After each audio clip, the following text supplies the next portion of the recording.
India. There are many legislations which are pending, and there are many reforms which are also pending.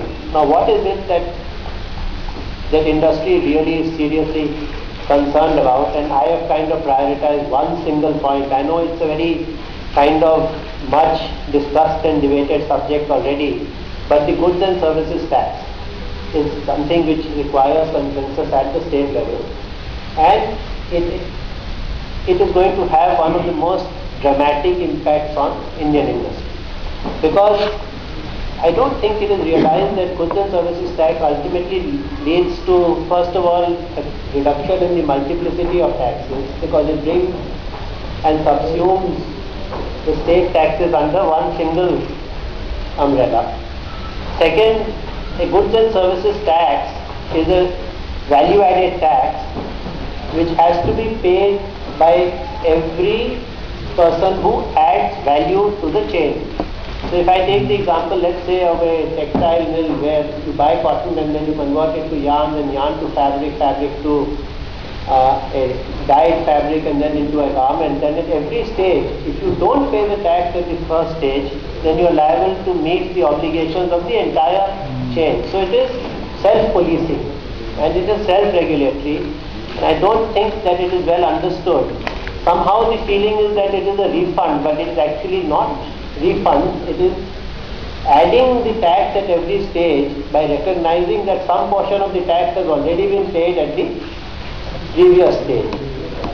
And to my opinion, it will really add to the state revenues, and I would like the media and the press to carry this message, because it's important for us that the states understand that goods and services tax is ultimately going to benefit not only the industry, but it is certainly going to benefit tax collection and tax administration at the state and at the central level. So GST is one of our priorities. The other aspect which we would like to also continue as a matter of policy within our tax reform package, which we again work with the center and the states, is that within the direct tax system, from the indirect side I've already said that we want one rate, so there's no discretion. I think the underlying point is that, the more the discretion, the more the chances of lobbying, of people wanting to get reliefs and benefits. So FICCI would believe that the less the discretion, the better it is for industry, the better it is to reduce patronage, and it helps in this whole issue which is, which we talk about in form of corruption.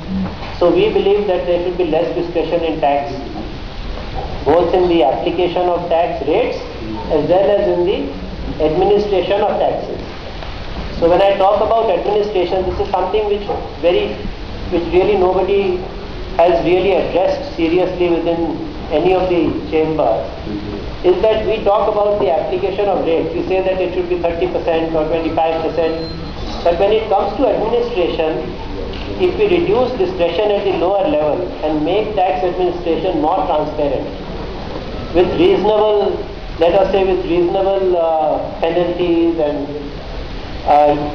where compliance can improve, where litigation can be reduced, and where if this discretion is removed, then also patronage and graft can be reduced. So these two areas which we are looking at is, one, simplification and unification of rates, and simplification and transparency in administration, and we would work on these two areas where FICCI will be coming out with its suggestions during the course of my tenure.